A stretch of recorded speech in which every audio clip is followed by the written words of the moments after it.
আসসালামু আলাইকুম, তালুকদার এগ্রো ফার্মের নতুন আরেকটি ভিডিওতে আপনাদেরকে সকলকে স্বাগতম। আশা করি আপনারা সকলেই অনেক ভালো আছেন। হ্যালো দর্শক, আপনারা দেখতে পাচ্ছেন গত কিছুদিন পূর্বে আমি আমার ইনকিউবেটরে কোয়েল পাখির প্রায় 750টির মতো ডিম দিয়েছিলাম। যেহেতু এই ডিমগুলো আমার নিজের ফার্মের না, আমি অন্য ফার্ম থেকে কিনে এনে বসিয়ে দিয়েছি, তাই আমি একটু অনিশ্চিত ছিলাম এগুলো বীজ ডিম কি না। এর জন্য আজকে আমি ক্যান্ডেলিং করলাম। ক্যান্ডেলিং করার পর দেখতে পারলাম আলহামদুলিল্লাহ প্রায় প্রত্যেকটা ডিমের ভিতরে বোরন চলে এসেছে।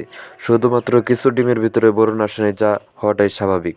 যেহেতু আমার এই ফার্মটা আমি বাণিজ্যিকভাবে করতে চাইতেছি, তাই আমি ইনকিউবেটরে পরবর্তীতে ডিম দেওয়ার জন্য কিছু টাইগার মুরগির ডিম এবং দেশি মুরগির ডিম আমি সংগ্রহ করতেছি। তবে যেহেতু আমার কাছে কোনো টাইগার মুরগি নাই, তবে আমাদের এলাকায়ও কোনো টাইগার মুরগি নেই, তাই আমাদের পার্শ্ববর্তী এলাকা থেকে আমি কিছু টাইগার মুরগির ডিম এবং দেশি মুরগির ডিম সংগ্রহ করে আনি।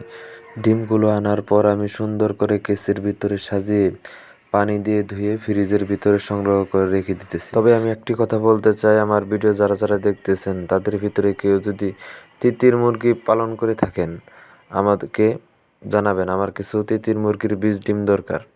ডিমগুলো সুন্দর করে ধোয়ার পর ফ্রিজে রেখে এসে আমি চলে আসি আমার দেশি মুরগির ফার্মে। তবে আমার সামনে যে বাচ্চাগুলো দেখতে পারতেছেন, এই বাচ্চাগুলোর বয়স আজকে 10 দিন। এই 10 দিনের ভিতরে এই বাচ্চাগুলো অনেক সুন্দর বড় হয়ে গেছে।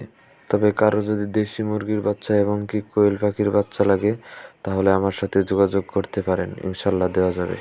আর সকলে আমার জন্য এবং আমার ফার্মের জন্য দোয়া করবেন, আল্লাহ তাআলা যেন আমার ফার্মের ভিতরে বারাকা দান করে।